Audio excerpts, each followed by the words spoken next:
Os dados são da Agência Internacional de Energia. As emissões globais de dióxido de carbono bateram recorde em 2011.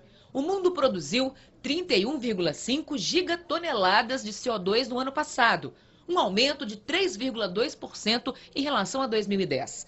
A redução das emissões dos países desenvolvidos e em desenvolvimento será mais uma vez discutida agora em junho na Rio+20, a Conferência das Nações Unidas sobre o Desenvolvimento Sustentável. O encontro marca os 20 anos da Eco 92 e vai reunir chefes de Estado e de governo, ONGs, universidades e institutos. 2 temas centrais devem nortear as discussões: a transição para uma economia verde baseada na baixa emissão de gases de efeito estufa e no uso mais eficiente dos recursos naturais, e a chamada governança global, que é como os países vão se organizar para colocar esse novo modelo em prática. A teoria de que a emissão de CO2 contribui para o aquecimento global, no entanto, não é consenso entre os especialistas. Pesquisador do clima no planeta há mais de 40 anos, Luiz Carlos Molion, convidado do programa desta noite, desconfia dos dados que serão apresentados no encontro. Professor de climatologia da Universidade Federal de Alagoas, Molion garante que a ação do homem é incapaz de mudar a temperatura na Terra. Molion não está sozinho e até ambientalistas mais radicais já revêem suas posições. No início do mês, o cientista britânico James Lovelock, autor de diversos livros e estudos sobre o aquecimento do planeta, admitiu que exagerou em suas previsões. Criador da célebre hipótese Gaia, que enxerga a Terra como um gigantesco ser vivo, Lovelock chegou a dizer que o aquecimento global mataria bilhões até 2100. Mas se retratou, dizendo que o comportamento da Terra nas últimas décadas contrariou suas previsões. E para entrevistar o climatologista Luiz Carlos Molion, estão comigo aqui na bancada do Canal Livre esta noite os jornalistas Fernando Mitre e Antônio Teles. Professor Molion, boa noite. Existe um pensamento quase que hegemônico aí de que se nada for feito, o mundo, a espécie humana, por exemplo, corre um sério risco na sua perspectiva de futuro. E a gente sabe que o senhor é uma das pessoas que destoam disso. Nesse sentido, a Rio+20 pode trazer que tipo de contribuição, professor? Fábio, eu não vejo muita contribuição que essa reunião possa dar. Na introdução, vocês viram, 20 anos depois de 92, mas tem que lembrar, de 92 foi 20 anos depois da de Estocolmo, de 1972. Então, eu não vejo muita contribuição. Quer dizer, estão tentando algo que é utópico, como desenvolvimento sustentável. Isso não existe, absolutamente. Quando você vai usando os recursos naturais, parte dele é sempre transformado em calor, e a própria lei da termodinâmica diz que esse calor se perde para o espaço, a entropia do universo aumenta, como se diz na linguagem termodinâmica. Reciclar materiais realmente é interessante à medida que ele nos permite ganhar tempo, né? Tem que lembrar que o homem é um bicho muito inteligente e ele consegue achar soluções ao longo do tempo. Muitos catastrofistas já apareceram ao longo da existência da humanidade e as coisas não aconteceram. Agora, controlar o CO2... isso é absolutamente ridículo, porque o CO2 ele não controla o clima global. O clima global é controlado pela atividade solar, que é a nossa fonte de calor primeira, e pelo o calor contido nos oceanos. Se os oceanos esfriam, como estamos vendo acontecer agora, e isso deve ocorrer pelos próximos 20 anos, e o Sol também entrou num mínimo de atividade que deve durar até o ano 2030, esses indicadores, então, apontam para um resfriamento global e não um aquecimento global, com aumento de CO2. Por quê? Porque está provado que fontes renováveis não têm futuro, não são energia firme, particularmente eólica. Então, a Europa está saindo de eólica e está entrando nas fontes convencionais. Mas quando o senhor fala do CO2, seria bom o senhor explicar exatamente qual é o conceito que o senhor tem do CO2. O CO2, para a maioria das pessoas que acompanham o noticiário, o debate sobre o clima, o CO2 é um vilão. O senhor parece que não acha isso. Eu digo que o CO2 não controla o clima global porque Ao longo dos milhares de anos que nós temos registros e testemunhos, a temperatura do planeta já esteve 6 a 10 graus mais elevada, com CO2, concentração de CO2 inferior à de hoje.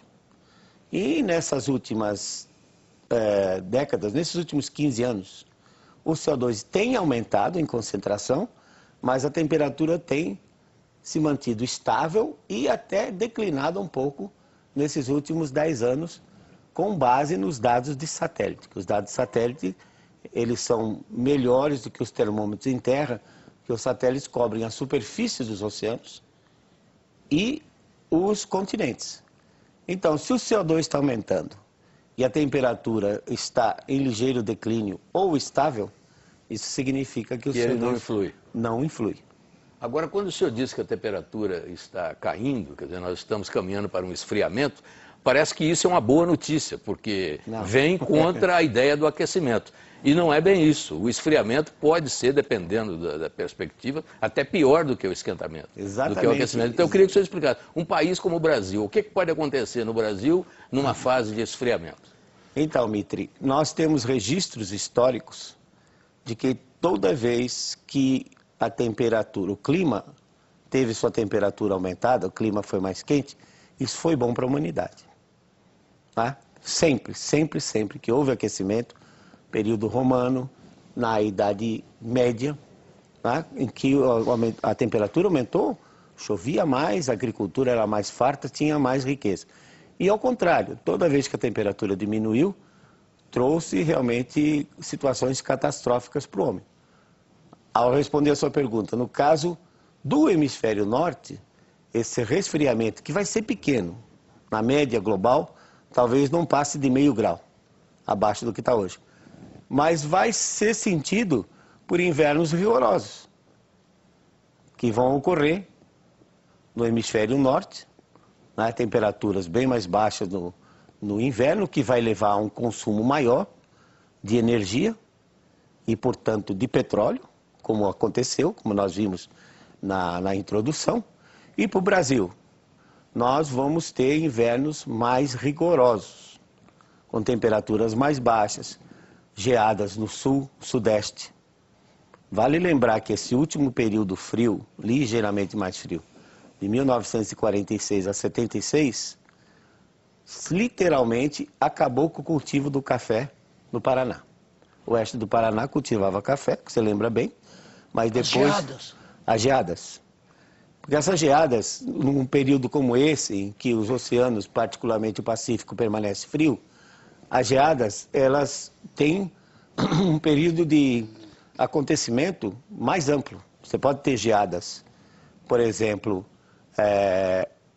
já prematuras, em abril, maio, quando pega o cultivo praticamente pronto para colher. Isso pode ser ruim. E pode ter geadas tardias. No ano passado, foi registrado em Vacaria, geada no dia 7 de dezembro. Pleno verão. Pleno verão, dia 7 de dezembro, serras catarinenses e serras gaúchas com geada. Então, geadas que vão ser tardias, você não espera. O agricultor planta. A plantinha está começando a se desenvolver, de repente pega uma geada, mata tudo e ele é obrigado a plantar de novo. E também, quando a gente analisa o período de 50 a 60, que, na minha opinião, vai ser o clima nesses próximos 20 anos, semelhante a década de 50 e 60, a gente vê, por exemplo, que o Rio Grande do Sul foi mais propenso a ter períodos secos, ou seja, diminuição de chuva, nesse período de abril a setembro. E vai impactar, por exemplo, no cultivo do trigo, no cultivo da cevada, que nos dá essa preciosa cerveja que nós gostamos, né? Mas em resumo, em lugar do aquecimento vai haver, como o senhor está dizendo, um leve esfriamento. Isso. Então pode afetar algum tipo de lavoura, como cana, como algumas lavouras importantes, como grãos, tipo soja, etc. Soja, milho, pode. Milho, etc. Mas não haverá uma possibilidade de melhorar as condições de plantio de outro tipo de cereal com muito melhor qualidade, como acontece hoje no hemisfério norte? É possível, é possível. Como eu digo, as terras do hemisfério norte, me parece, o clima, são muito mais produtivos que as do hemisfério sul, é verdade? Não, acho que é mais tecnologia. Nós temos solos bons, é uma questão do preparo do solo e do uso do material adequado, né? Sim. A variedade adequada. Depende do clima. Bom, depende do clima, não tenha dúvida. Mas também lá eles têm problemas sérios. Por exemplo, nesse período, na década de 50, 60, você podia ter geadas mais frequentes até na Flórida. Quer dizer, a 150 quilômetros abaixo, mais ao sul, do que esteve agora entre 1976 e 1998. Então, e outra coisa, no aspecto de chuva, a maior parte do mundo é semiárido. Regiões que chove bastante são muito poucas. É a Amazônia, a África Equatorial, aquela Mas região... isso vai piorar o regime de chuvas? Esse esfriamento? Vai, você vê o exemplo deste ano que nós tivemos para o oeste da Bahia e boa parte do Nordeste.